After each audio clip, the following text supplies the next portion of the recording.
Peace, family. This is your brother Hollop.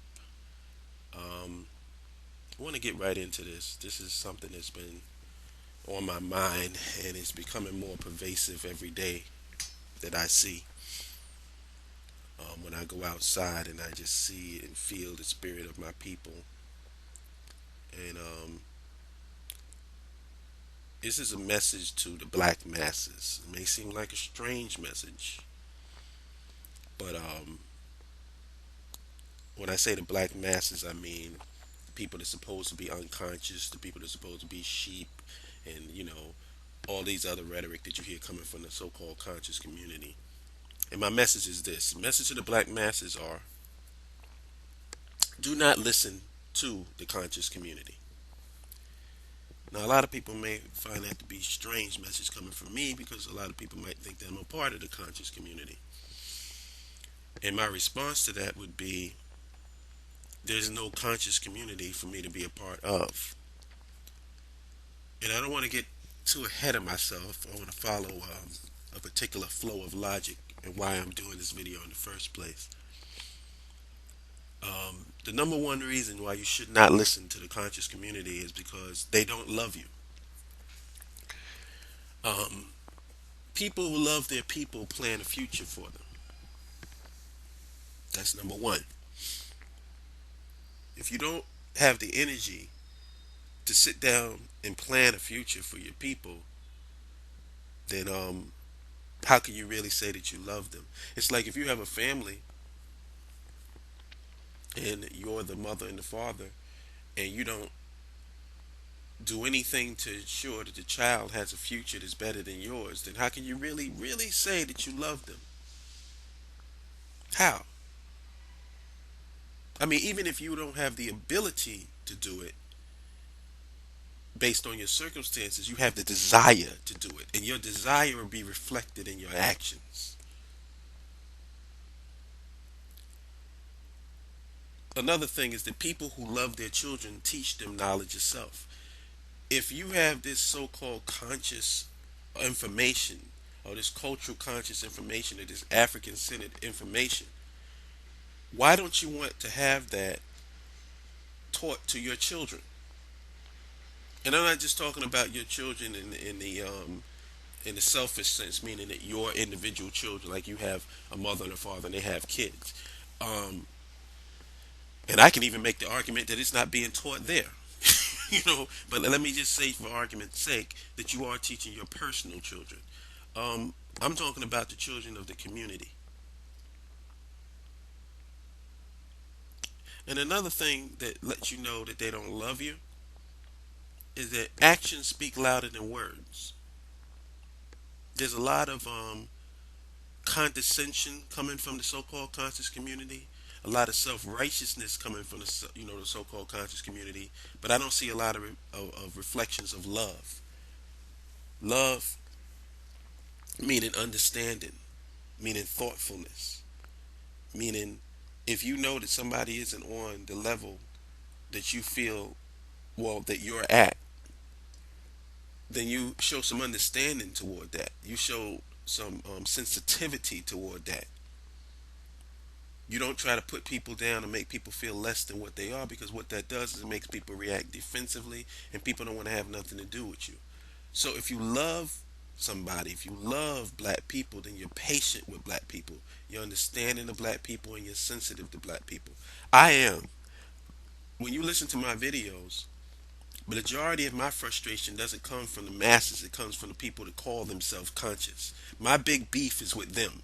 My big beef is with the so-called conscious community, and my big beef is with so-called black leadership.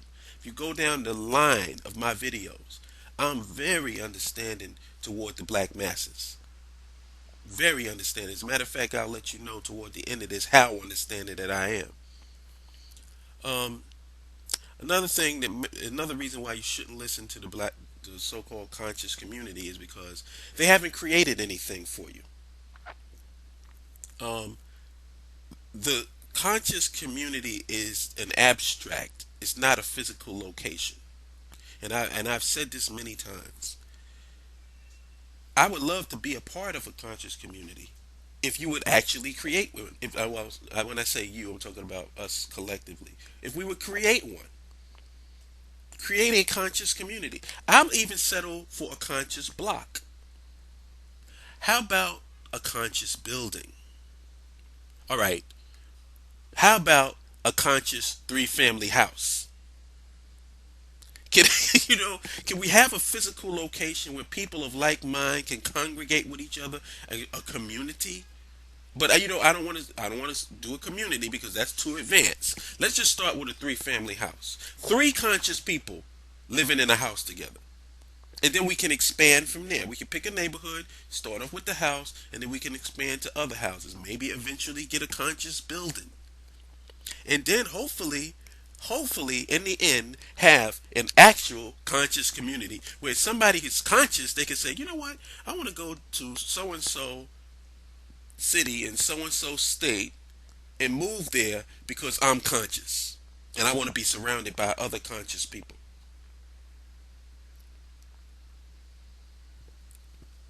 Another thing is they don't network and mobilize amongst themselves. There's too many chiefs and not enough Indians. What do I mean by that? It's pretty self explanatory. You have all of these groups who call themselves culturally conscious, but none of these groups are in communication with one another. How many conferences do we have where you have all of these groups umbrella together so that we can at least get the idea or the feeling that they're trying to bang out their differences, trying to find some common ground so that we can have some type of consolidation in the communities that all of these groups exist in. And I just think that it's hypocritical for them to expect you to come together with your brothers and sisters if they haven't come together with their brothers and sisters. That's another reason not to listen to them. Just to follow that flow of logic, they haven't created one institution to further a conscious agenda. One. If you want to have an agenda furthered, you got to create an institution that furthers that agenda. Meaning, a school, a place of learning. Where is this conscious institution where you go into this institution and it pumps out conscious people? It does not exist. On a collective and wholesale, it does not exist. In pockets, maybe. And I don't want to downplay the people who are doing that as best as they can. But on a systematic level, nowhere to be found. And I dare anybody to challenge me on that and tell me otherwise. And last but not least, the last reason why you should not listen to the conscious community, and this is to get back to my point in the beginning to show you how thoughtful and how sensitive I am to the people who are not conscious. The presupposition you are not conscious is false. What do I mean by that? The number one reason I say this is because no matter what anybody could say, no matter what any of these African centered conscious people can say to you, you are conscious enough to know not to listen to them. And you should applaud yourself for that. At least you are intelligent enough to know not to follow somebody down a dark fucking alley. Because until you can produce something, produce an institution, produce something tangible that can back up your rhetoric, nobody should be listening to you. No one. And that's my main source of frustration in our community. In the abstract. We don't create nothing. We don't have anything. We don't consolidate. We don't network. We don't have nothing that we can take that we can show to the people as like, this is the example of our consciousness. But we do have an example of our consciousness. You know what it is? It's backbiting, jealousy, self-righteousness, holier than thou, bullshit. The next point is that you've managed to survive absent African centered cultural consciousness on a conscious level. Now, I want to be clear with this. I'm not saying that you are not conscious or African conscious as an individual. What I'm basically saying, and this goes back to my point about the presupposition that you aren't conscious is false, is that we are Africans. A cat is a cat, whether a cat wants to be a dog or not. You know, what you fundamentally are is what you are. So your ability to identify it or acknowledge it is kind of like, you know, irrelevant. It's like you cannot acknowledge that the sun comes up or rises in the morning. It doesn't mean anything. You know, it just means that you're not acknowledging a fundamental reality. So when I say that you've been managed to survive absent cultural consciousness, I mean on a conscious level. Because subconsciously you operate as an African. You know, yeah, I would say that. I won't put any qualifiers to that. I would say subconsciously you do operate as an African. You just don't realize how you're responding and realize it consciously that you're responding in that way. True, I believe that we have been influenced strongly by the European, and I would say that a person who isn't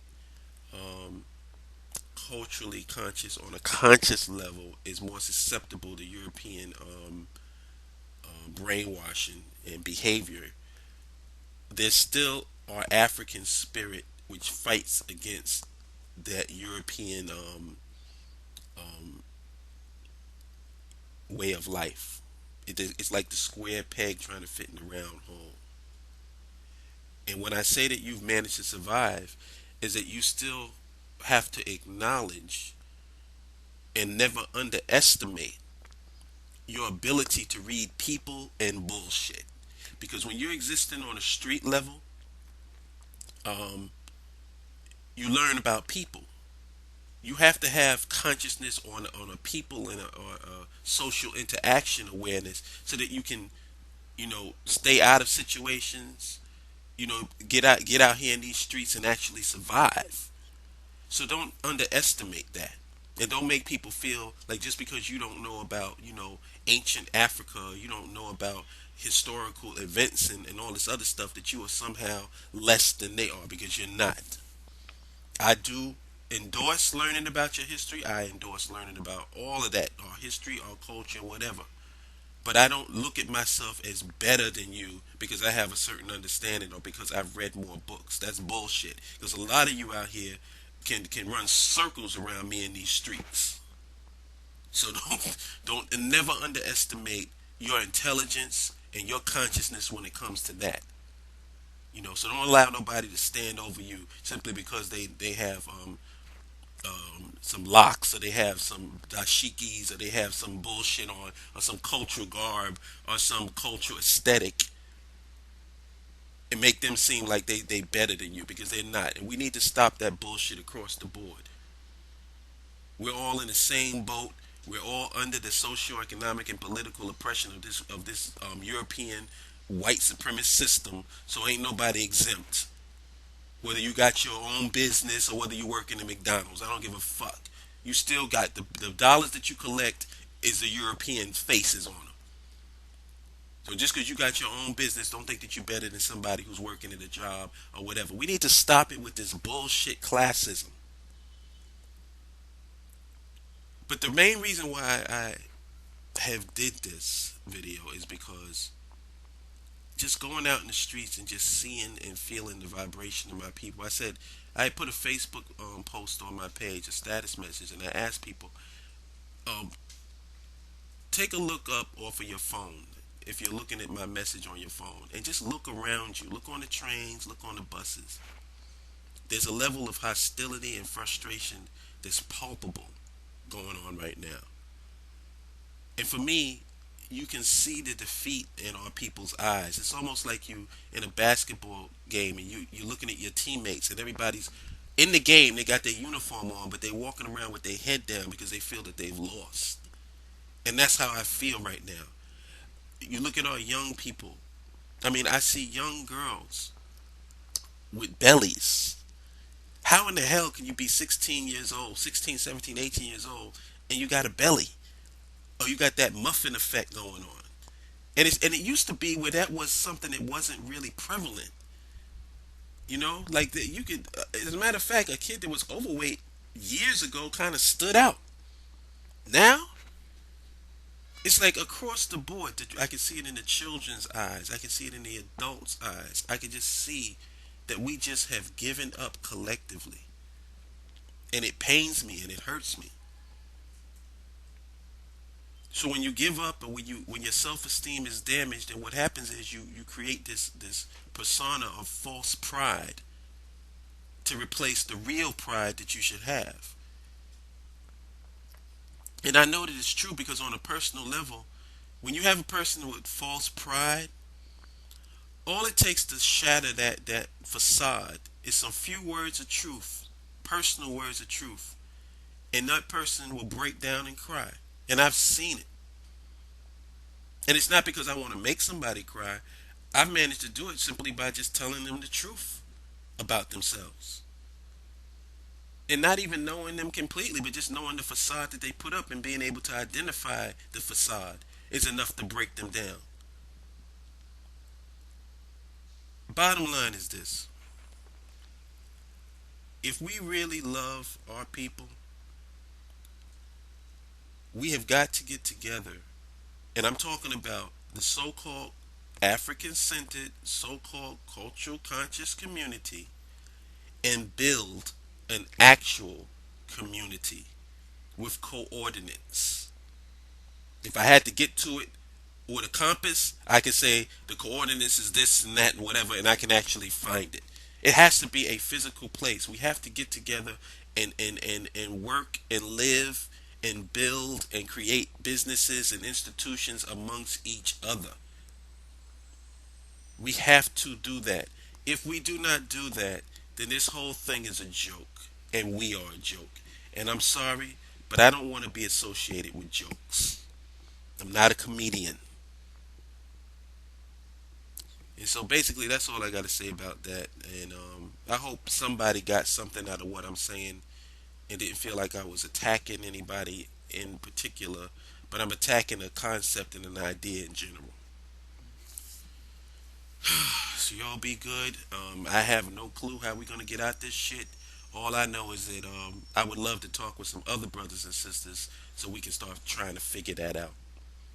Peace.